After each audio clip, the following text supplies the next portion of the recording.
जय हिंद दोस्तों, स्वागत है आपका अपने YouTube चैनल परामिलिट्री न्यूज हिंदी में। दोस्तों, सीआरपीएफ ने अपने कल्याणकारी योजना की तरफ एक महत्वपूर्ण कदम उठाया है। जी हां, सीआरपीएफ ने अपने जवान के कुछ कल्याणकारी योजना में धनराशि की बढ़ोतरी की है।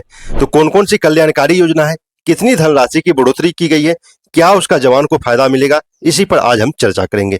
अगर आप हमारे चैनल पर नए हैं तो चैनल को सब्सक्राइब कर लें, वीडियो को अपने दोस्तों के साथ शेयर जरूर करें। तो चलिए शुरू करते हैं, देखते हैं कौन कौन सा योजना है जिसमें सीआरपीएफ ने धनराशि की बढ़ोतरी की है।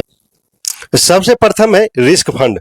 जो रिस्क फंड है सीआरपीएफ का, उसमें जो अभी तक करता था धनराशि, जो सभी जवान का करता था वो 500 रुपया था, उसको बढ़ाकर 800 रुपया कर दिया गया है। इसको भी गृह मंत्रालय के निर्देश अनुसार 60-40 के अनुपात में संशोधन किया गया है।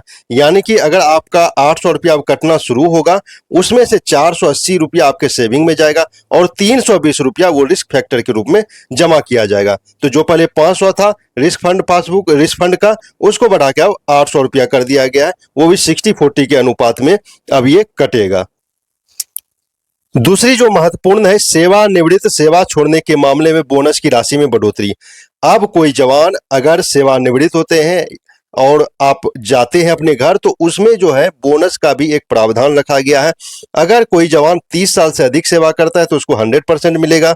अगर कोई जवान 20 से 30 साल तक सेवा करके जाते हैं तो उसको 50% मिलेगा। अगर कोई जवान 10 से 20 साल तक यानी वॉलंटियर करके जा रहे हैं तो उसको 25% मिलेगा। अगर कोई जवान 10 साल से कम में जा रहे हैं तो 10% मिलेगा। ये बोनस की राशि की है, क्या है, जब आप लास्ट समय जब आप सेवानिवृत्त होंगे, वॉलंटियर रिटायरमेंट जा रहे हो या सुपरनेशन जा रहे हो, उस समय जो आपका बेसिक पे होगा उस पर आपको ये परसेंटेज दिया जाएगा। अगर मान लिया जाए सपोज कोई 30 साल में जा रहा है, उसकी बेसिक पे है 50,000 रुपया, तो सीआरपीएफ की तरफ से आपको 50,000 का अलग से 100% 50,000 आपको अलग से बोनस की राशि दी जाएगी। उसी तरह कोई वॉलंटियर जा रहा है तो उसको 25%, अगर सपोज उसका 50,000 है तो इसमें आपको 12,500 रुपया आपको अलग से दिया जाएगा, 25%। तो ये है कि सेवानिवृत्त सेवा छोड़ने के मामले में बोनस की राशि में बढ़ोतरी की गई है। तीसरा जो अहम है, नीचे हम देखते हैं जोखिम निधि। जो मुठभेड़ के दौरान जवान शहीद हो जाते हैं या अन्य किसी कारण से डेथ हो जाती है तो उसके भी राशि में बढ़ोतरी की गई है। मुठभेड़ के दौरान अगर कोई जवान शहीद होता है तो उसमें 35 लाख रुपया, तथा अन्य किसी मामले में अगर जवान की मृत्यु होती है तो 25 लाख रुपये प्रदान किए जाएंगे। और जो 5 लाख रुपया था कल्याण निधि फंड से, जो यथावत रहेगी, उसमें कोई चेंज नहीं किया गया है। तो इसमें पहले 30 लाख रुपया मिलता था, उसको बढ़ा के अभी 35 लाख कर दिया गया है।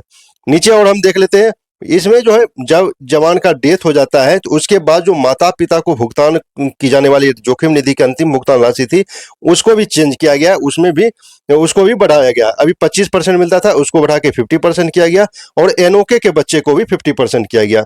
अभी तक जो मिलता था माता पिता को 25% मिलता था, लेकिन अब 50-50 कर दिया। 50 आपके माता पिता, जो भी जवान शहीद होते हैं उसके माता पिता को मिलेंगे, अब 50% में उसको एनओके, जो एनओके होंगे उसको 50% दिया जाएगा।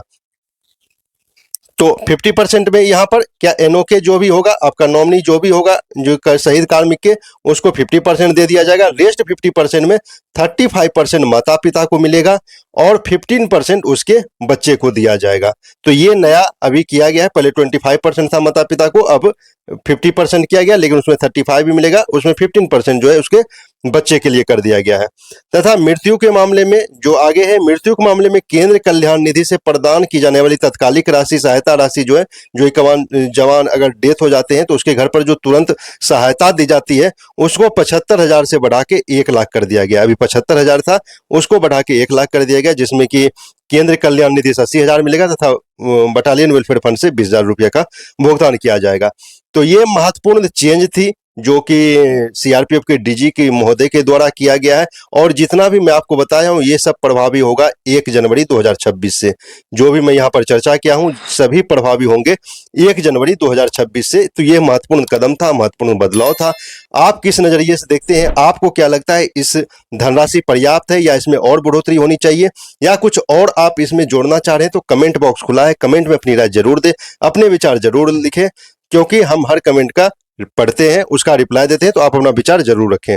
मिलते हैं नेक्स्ट वीडियो में नेक्स्ट अपडेट के साथ, तब तक के लिए जय हिंद।